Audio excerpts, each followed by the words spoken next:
Today, I am going to cook eggs blindfolded. Do not try this at home unless you're a trained professional, and here we go. Oh, wait, this is not the stove.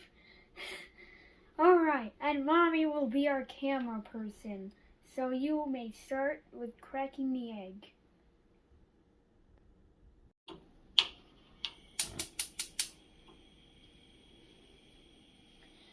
Here's the egg. I have started the fire blindfolded. I have discovered fire. I don't even know if I lit the right fire. I'm just gonna hope I did. You did. Okay, great.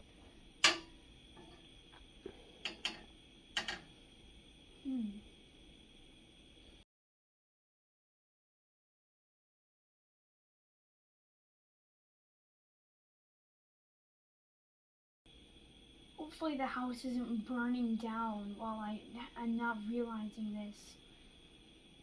Oh yeah, once again, do not try this unless you're being supervised. Otherwise, yeah, you can set your house on fire. And you don't want that.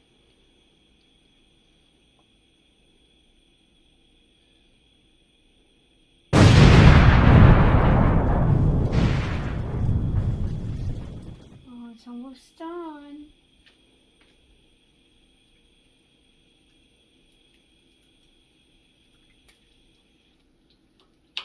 I think it's done.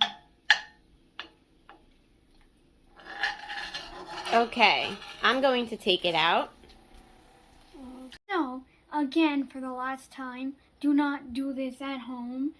Unless you are like the correct age and you're being supervised, because you don't want to burn your house down. Otherwise, I'm not responsible for any lives lost.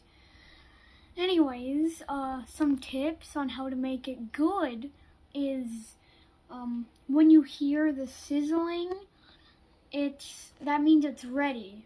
I mean, that is if you don't like those crunchy edges. But if you do like them, then when you start to see them form, take it out.